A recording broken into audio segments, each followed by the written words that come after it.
Oh oui, nous sommes lundi le 16 août. Nous sommes de retour, mesdames et messieurs, en zone neutre, le podcast. Après une petite pause bien méritée des vacances. Et me voici. Bon matin tout le monde. J'espère que vous allez bien. J'espère que vous êtes content de retrouver votre podcast sportif matinal. Un podcast qui va se développer dans les prochaines semaines. On va faire des choses un petit peu différentes, des trucs préenregistrés, tout ça. Je vais travailler ça un petit peu. Je vais m'amuser au travers de tout ça. Et j'ai pris quelques vacances du podcast pour me ressourcer, pour prendre un peu de bon temps et tout ça.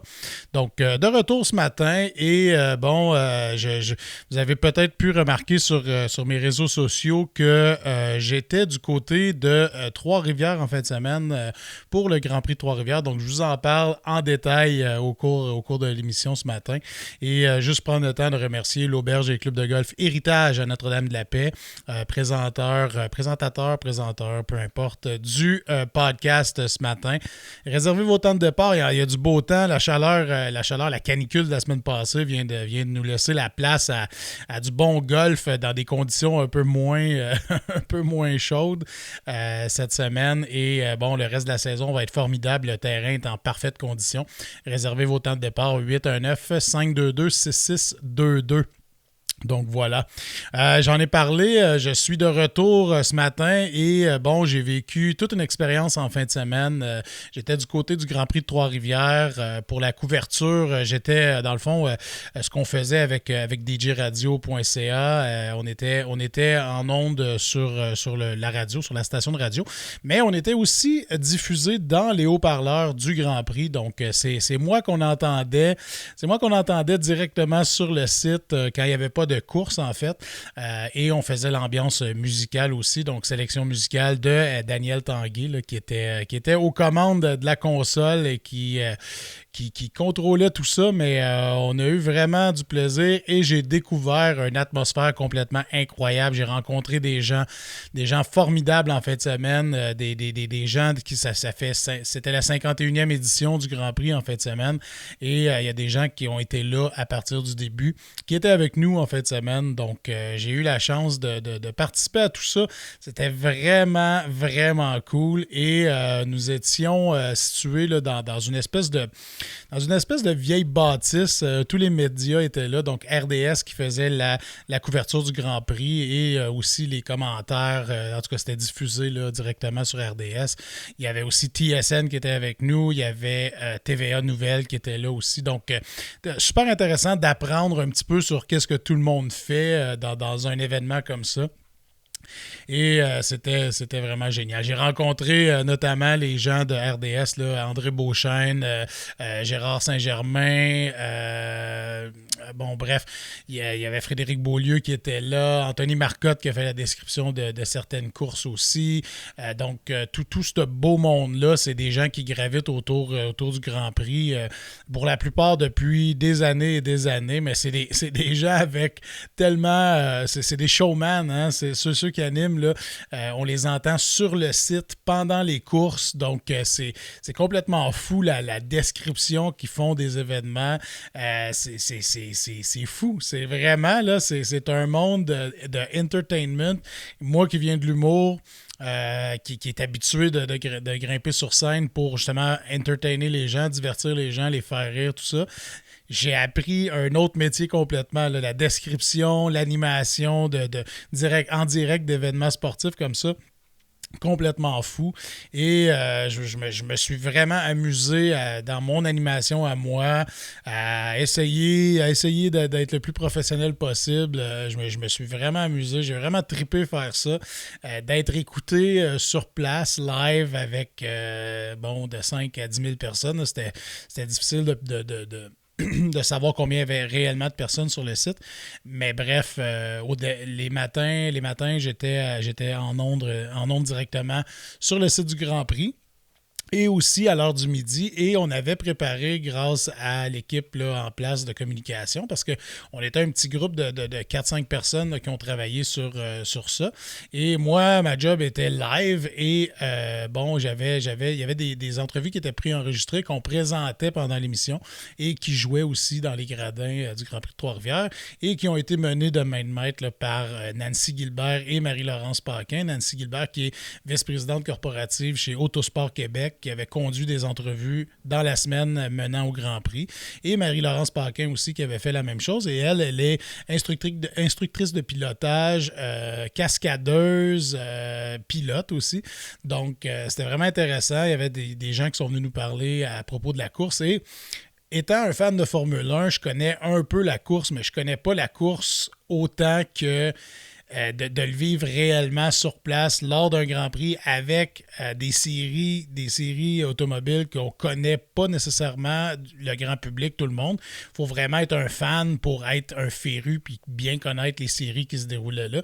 Mais j'ai découvert une ambiance complètement folle. Le son des moteurs directement. Où est-ce qu'on était situé? On était à la ligne de départ arrivée. Donc, la longue ligne droite dans le Grand Prix là, qui mène vers la ligne d'arrivée. Et le son des moteurs, c'est incroyable. J'avais déjà vécu le Grand Prix de Montréal, le Grand Prix de Formule 1, mais tu es toujours un petit peu dans les estrades, un peu éloigné du son de la piste comme telle. Mais là, j'étais collé sur la piste, littéralement. Et le son des moteurs est incroyable. Et il y a eu plusieurs séries qui se sont déroulées, là, qui se sont courues sur le circuit. Et quand les NASCAR Pinties, qui était la grosse classe, là, si on veut, pendant le Grand Prix, est arrivé sur la piste, là, le son est devenu complètement fou. Et l'odeur du caoutchouc, là, puis l'odeur des moteurs, la piste a augmenté de degrés, là, la chaleur de la piste a augmenté, c'est clair.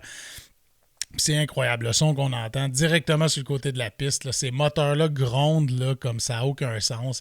Et j'avais sans dire un préjugé, mais comme humoriste, je m'étais déjà moqué du NASCAR parce que je disais que les pilotes étaient très bons pour tourner à gauche.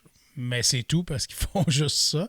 Et sur circuit routier, ces autos-là, la course était complètement folle. Ceux qui l'ont regardé, la course hier, dimanche, du NASCAR Pinties, ça a été complètement fou. Il s'est passé plein de choses. Premièrement, j'ai eu l'honneur d'avoir en entrevue puis de rencontrer Marc-Antoine Camiran qui avait 14 victoires directement au Grand Prix de Trois-Rivières. Donc, c'est une légende, c'est un trifluvien, c'est une légende du Grand Prix de Trois-Rivières. J'ai eu en entrevue et malheureusement, pendant la course, il y a eu un bris de transmission. Il a accusé 7 tours de retard et il partait deuxième. Donc, ça a été une grosse déception dans son cas. Et bon, il y avait 6 pilotes québécois qui étaient en piste pendant ce Grand Prix-là. Donc, il y avait Kevin Lacroix, Louis-Philippe Dumoulin, Jean-François Dumoulin. Il y avait Raphaël Lessard, Marc-Antoine Camiran et j'en oublie sûrement. Là. Bref, il y avait des pilotes à l'avant-plan qui pouvaient gagner. Ça a été une course complètement folle et c'est le bon vieux routier Alex Tagliani qui l'a emporté dans cette course-là. Et la manière que ça fonctionne, c'est vraiment cool. Pour ceux qui ne connaissent pas, là, chaque tour où tu es en tête dans la course, ça te rapporte un point au classement. Donc, peu importe que tu gagnes ou non, pendant la course, si tu es meneur du Grand Prix, ben là, tu t'accumules un point à chaque tour que tu fais et que tu es meneur. Donc ça, c'est intéressant parce qu'il y a des arrêts au puits. Donc, sur un Grand Prix, c'était un Grand Prix de 60 tours et il y avait un arrêt au puits obligatoire donc dans la course. Et ce qui fait que, bon, il y a des pilotes à l'avant-plan qui étaient meneurs de la course, qui ont dû s'arrêter ou qui se sont arrêtés selon la stratégie de leur équipe et qui, bon, ont laissé place à un pilote qui devait peut-être pas se retrouver en première position, mais qui est allé chercher des points en tournant pendant que les autres avaient fait leurs arrêts au puits, en retardant dans le fond son arrêt au puits. Ben, il est allé gagner des points pour sa saison. Fait que c'est formidable, tu sais, c'est une stratégie différente, c'est intéressant de suivre un peu comment ça se passe. Puis c'est un petit peu dur à suivre, bon, pour savoir qui a accumulé combien de points, mais bref, le timekeeping s'occupe de ça, puis mais tu sais, ça donne ça donne un autre objectif à la course. C'est pas nécessairement juste de la remporter, cette course-là, mais c'est d'aller chercher, d'aller tourner en tête à quelques reprises pour aller chercher des points, etc. etc. Donc, malchance pour certains pilotes, mais chance pour d'autres. Donc, Alex Tagliani qui l'emporte et Jean-François Dumoulin qui termine deuxième. Donc, super intéressant. Et si je ne me trompe pas, c'est Kevin Lacroix qui a terminé troisième. Donc, super intéressant. Le week-end a été parfait. Ça a été super bien. Et pour un événement, je dirais pas post-COVID, parce que, bon, on est encore un petit peu dedans, puis tout ça, mais vaccination obligatoire pour la gang des médias. Donc, si tu voulais te faire accréditer pour entrer sur le site, tu devais fournir ta preuve de vaccination. Donc, ce qui a rendu un environnement un petit peu plus safe pour quiconque participait et tout ça. Donc, on se sentait en sécurité. On était dans un gros local. Toutes les équipes étaient dans une petite bulle, si on veut. Donc, notre groupe de radio était dans une petite bulle. RDS était dans sa bulle. TSN, TVA. Donc, tout le monde était un petit peu séparé. Ce qui fait que l'environnement était pas mal safe. Et dans les gradins aussi, là, je veux dire, c'était pas pleine capacité, donc il y avait moyen de s'asseoir dans les gradins sans avoir du monde directement autour de soi. Et c'était masque obligatoire sur le site. J'ai vu pas mal de monde qui portait pas leur masque une fois assis dans les gradins. Je sais pas, je pense que peut-être que les mesures sanitaires avaient changé au moment de partir le Grand Prix et tout ça. Je sais pas s'ils devaient le porter, mais bref, malgré le fait que certains ne portaient pas le masque nécessairement assis à leur place, tout le reste, là, tout le monde qui se promenait sur le site, tout ça, avait leur masque. Fait que c'était bien contrôlé, c'était bien fait. Et pour la nouvelle réalité dans laquelle on vit, tout ça, je pense que le Grand Prix Trois-Rivières a fait une job incroyable. Donc, voilà. C'était mon week-end. Sur djradio.ca, je me suis découvert une nouvelle passion pour l'animation d'événements live. C'est complètement différent de préenregistrer, par exemple, des entrevues ou des choses comme ça. Il y a une dynamique incroyable, une dynamique le fun à penser que on est dans les speakers, dans les gradins. Les gens peuvent nous entendre, tout ça, live. Ils peuvent aller sur nos réseaux, commenter à tout moment. Les gens pouvaient faire des demandes spéciales directement. En écrivant à DJ Radio, on pouvait les faire jouer directement, tout ça. Puis on ajustait un peu la programmation musicale en fonction de qu'est-ce qui se passait dans la journée et tout. Donc c'était bien le fun. Puis en fonction des invités qu'on avait aussi, tu sais, quand on a fait jouer des tunes un peu plus de course, là, tu sais, quand on a eu des pilotes en entrevue puis tout ça. Et il y avait une belle préparation de fait par toute l'équipe. Tu sais, je répète, Daniel Tanguay chez djradio.ca, c'est lui qui m'a fait confiance pour l'animation de cet événement là, et ça a été un des beaux projets professionnels d'animation que j'ai eu à faire. Puis qu'est-ce qui est drôle, c'est que dans l'équipe de communication qui était en charge de créer, par exemple, la programmation qu'on allait avoir, parce qu'il y avait de la musique, il y avait des entrevues, il y avait des interventions live de ma part et tout ça. Et c'est drôle parce que personne ne me connaissait réellement, à part Daniel. Et il y avait un simili-préjugé défavorable au fait qu'un humoriste vienne animer, un humoriste qui ne connaît pas tant que ça les courses, qui vienne animer au Grand Prix de Trois-Rivières, donc et dénaturer un peu l'ambiance de course, tout ça, puis c'est ça, de dire des niaiseries en ondes, puis tout ça. Et je suis vraiment fier d'avoir brisé ce préjugé défavorable-là au départ. Tout le monde était bien satisfait de mon animation, puis moi, j'ai vraiment trouvé ça vraiment le fun à faire, puis tout ça. Donc, fait que du côté, les courses qu'il y a eu, juste vous mentionner, il y a eu la NASCAR Pinties, mais j'ai découvert des séries complètement incroyables. Premièrement, il y avait la NASCAR Pinties qui était magique, là. Mais tout au long du week-end, il y a eu des séries qui se sont succédées sur la piste du Grand Prix de Trois-Rivières. Il y avait la Coupe Nissan, en fait, qui avant était la Coupe Nissan Micra, donc c'était les Nissan Micra. Puis là, on s'entend, là, une Micra, tout le monde pense aux petits véhicules qui roule moyen sur nos routes, là. C'est pas ça pantoute, là. OK? C'est des Micras, OK? Mais je vous dirais qu'ils sont à pleine capacité avec des moteurs incroyables. Et qu'est-ce qui est le fun dans cette série-là, que ce soit la Coupe Sentra ou Micra, parce que les deux coursent en même temps sur le Grand Prix. Et bon, il y a un gagnant Sentra, un gagnant Micra. Donc, par exemple, la Sentra qui roule le plus vite, elle doit dépasser des Micras à un certain moment donné dans la course. Et bon, l'ordre est fait selon la classe dans laquelle ils coursent. Et ils ont les mêmes autos. Donc, qu'est-ce qui est intéressant là-dedans, c'est vraiment le pilote ou la pilote qui fait la différence parce que toutes les voitures sont pareilles. Donc, et en Sentra, en Nissan Sentra, c'est Valérie Limoges qui l'a emporté, justement, une femme qui remportait sa deuxième course au Grand Prix de Trois-Rivières, marquant l'histoire du Grand Prix. Donc, c'était la première fois que ça arrivait. Donc, une femme qui remporte deux courses au Grand Prix de Trois-Rivières. Donc, ça a été un moment complètement fou. Et l'autre moment complètement fou, c'est que dans la classe Micra, on avait droit à Michel Barrette, l'humoriste qui était là, avec ses deux fils, Martin et Nicolas. Et les deux fils de Michel sont montés sur le podium. Il y avait deux courses, une le samedi, une le dimanche.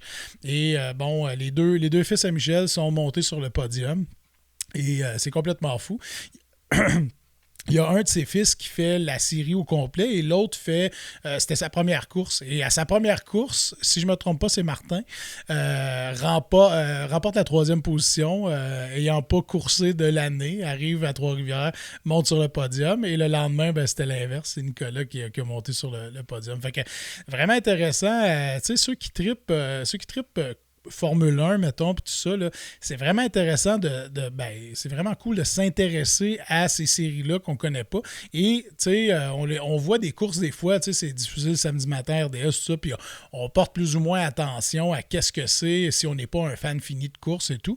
Et l'image télévisuelle ne rend pas justice à la vitesse à laquelle ces voitures-là vont. Quand vous allez sur place lors d'un Grand Prix ou lors d'un événement, lors de courses, tout ça, vous pouvez constater à ce moment-là à quel point c'est rapide. Les Micras, là, on les voit à la télévision, ils ont l'air minuscules sur le circuit. Ça ne rend pas justice à la vitesse à laquelle ils vont, puis ça ne rend pas justice au travail des pilotes qui sont là qui travaillent derrière le volant, tout ça. Fait que c'est complètement fou de vivre ça live. Et c'est ça. Donc ça a été une autre série. Dans d'autres catégories, il y a eu aussi une course, ils appellent ça les légendes modifiées de Montmagny.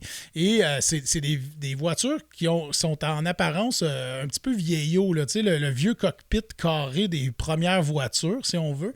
Et les roues sont open wheel. Donc, c'est pas des roues fermées comme en NASCAR. C'est plutôt des roues ouvertes comme en Formule 1600 ou en Formule 1, là, pour vous donner un exemple. Et ces voitures-là vont très, très, très vite. C'était une démo là, qu'il y avait en fin de semaine là-bas. Mais c'est vraiment cool. Et c'est des autos qui sont habituées de circuler en circuit ovale, un peu comme en NASCAR. Et là, était sur un circuit routier pour la première fois. Il y a plusieurs pilotes là-dedans parce qu'on a rencontré Maxime Tardif, qui est un des pilotes de la série. Et lui, il dit, il y a plusieurs pilotes, là, c'est la première fois qu'ils vont rouler sur un circuit routier de leur vie avec ces voitures-là. Et ça n'a pas empêché de rouler à plein régime. Okay? Les pilotes sont incroyables, ça roulait. Lui, il nous a dit ça, mais ça paraissait pas. Ça paraissait pas que c'était la première fois. Tout ça. Donc, super, super série à suivre. Il y a aussi les Super Production Challenge qui sont des voitures de tous les jours là, qui sont modifiées pour rouler tout le monde ensemble. Donc, il y avait... Dans cette série-là, on a eu droit à une Ferrari qui course contre une Civic. Okay?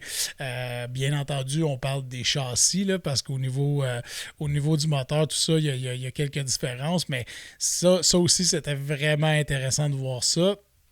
Et malheureusement, la Ferrari a manqué d'essence, ce qui laisse place un petit peu, pas à la dérision, mais on est moins triste quand une Ferrari a un problème versus un autre modèle. Donc, bref, c'est ça. Fait que c'était bien intéressant de suivre ces séries-là. Il y avait aussi la Formule 1600. La Formule 1600, c'est la seule série qui se court au Grand Prix de Trois-Rivières qui est en monoplace. Donc, les monoplaces open wheel à la Formule 1, si on veut, Formule Indy, tout ça. Donc, c'est les plus petits modèles de voitures, bien sûr, mais ça roule et c'est le prototype là, de monoplace, là, comme on a en Formule 1 et tout. Et il y a un vieux routier dans cette série-là qui s'appelle Didier Scranen, qu'on peut entendre à RDS, qui fait la description des courses NASCAR et tout. Et Didier a terminé troisième. Il a au-dessus de 60 ans. Didier Scranen, c'est incroyable. Et il a remporté sa troisième position et à peu près 15 minutes, 20 minutes après la course. Il était dans les studios d'RDS pour décrire la course de NASCAR. Donc, c'était complètement incroyable de voir ça. Tout le monde était content pour lui. Tout le monde, ça se suit, hein, les gens dans les séries de courses comme ça. Les gens se suivent, se reconnaissent, ils passent les week-ends ensemble. Ils se donnent de l'information sur les séries et tout. Donc, il y a une belle ambiance dans ces courses-là. Et il y avait aussi la CTCC, là, qui est un autre championnat qui se coursait. Qu'est-ce qui me manque aussi comme série? J'en oublie sûrement, là, mais bref, toutes les séries étaient intéressantes. C'est ça qui m'a marqué, je pense, le plus du Grand Prix.